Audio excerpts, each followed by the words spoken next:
one question that I get asked all the time, how was I able to stay positive and motivated in what was certainly the worst time of my life? I lost my money, I lost my freedom, I lost my children for a time, my wife bottomed out, right? And I said, I think about it, I said, here's the secret. When I was in jail, in those moments, and the worst moments of all were at nighttime, when you're in your bunk and people were asleep and you're alone with your thoughts and you could just really get negative. And the answer is that in bed, when I was alone with my thoughts, I would close my eyes and I would visualize the faces of my people. And I closed my eyes, I'd see their faces, I knew I would let them down so badly, causing so much pain. And I said, there's nothing I won't do. There's no length I won't go to prove to these kids that their dad can do it right, that their dad's gonna come back even better than before.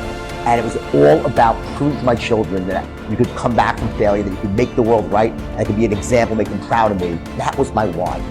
It was all about my kids. And that's the secret. Your why, it's never about you. You meet somebody wealthy? Their family at one point was not wealthy. And then the one shows up. The one. One person changed the family tree forever. In my family, I'm the one. And it wasn't because I wanted it or I hoped for it. I fought for it. I want to win. I want to fight for my family. I want my mom and dad proud of me. I want my kids proud of me. I want me proud of me. I want to look in the mirror and be happy with the man I look back at. That he gave it everything. That he went for it. That is you.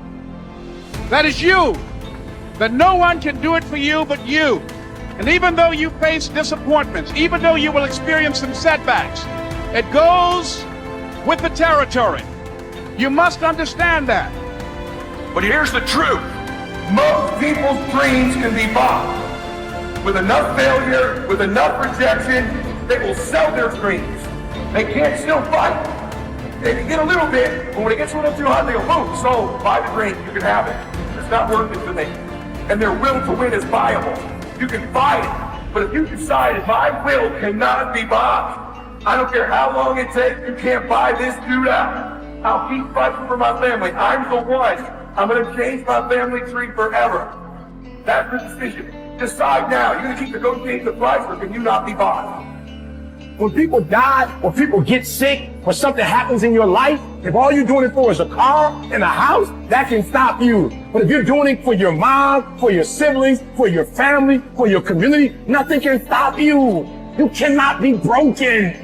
When you have an intrinsic goal, when you're doing it because you value it, when you're doing it because you can, when you're doing it because it represents who you are, when it's internal, nothing can stop you. When you leave this room, you take care of doggone every single thing. I don't care where you come from. I don't care what your background is. Don't let nobody fool you. If you're willing to grind on Monday, if you're willing to grind on Tuesday, they can't stop you. I don't have to accept the life that was given to me. I can create my own reality.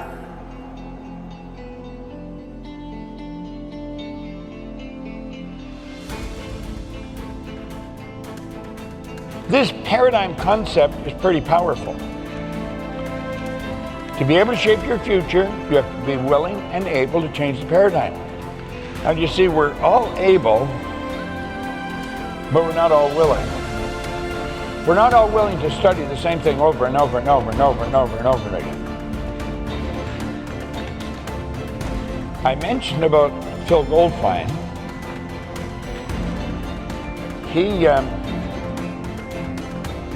He came to see me. He'd heard about me, and he phoned and he wanted to come and see me. That was 20 years ago. Every time I'm doing a seminar, he's here. I tell him to take a book and study this book. He studies it.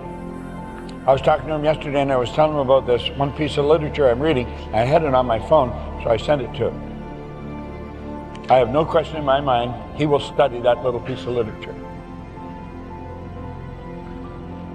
He didn't quite know why I was telling him to do it, but he found out it worked, so he never stopped. He just kept doing it. That's the way it was with me. What you have to do is totally illogical. Logic stops most people. See, it was logic that stopped people trying to figure out how to fly. The Wright brothers were being totally illogical. You're going to find that logic stops most people. It's illogical to keep reading the same book over and over and over again relative to the way we've been trained. Well, if we've got it right, our results are always under construction, always. We should forever be trying to improve. I don't care how good you get at it, you can get better. Better is a nice word. I love it. Doesn't matter how well you're doing, you can do better. Now, there's the question you got to ask yourself. Are you ready? Am I really ready? You see, when Ray gave me that book, I was ready. Now, if you had to ask me if I'm ready, I wouldn't have known. But I really wanted to change. I was so sick of living the way I was living. I wanted to change. I wanted to change all kinds of things. As he told me, he said, you could change your environment. I didn't consciously and deliberately change who I was mixing with, but I automatically did. I started to mix with a totally different group of people. We're attracted to people that are much like ourselves. And if we want to change, we've got to start surrounding ourselves with the different people. Charlie Tremendous Jones was a great speaker, good man. God, I like that guy. He's gone now, but he said, he used to phone, "Tremendous Bob, how are you?"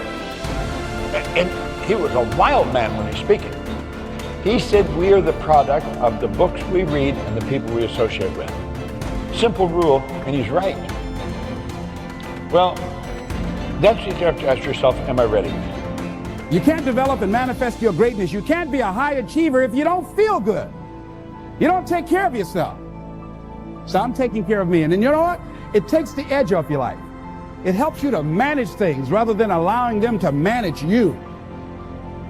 Gives you more personal power to deal with stuff. Take care of you. Now here's something else I suggest for you.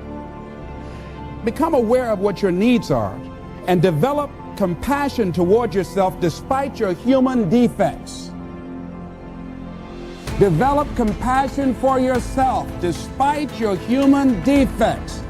You will never be perfect. Hello? You will never be perfect. You're human. You've made a lot of mistakes. You've done a lot of dumb, stupid things. Guess what? You're not through yet. You're going to do some more. Hurry up and get it over with. It's all right. You got to learn to be gentle with yourself. Make it all right. What you don't know, mistakes that you make. It's okay.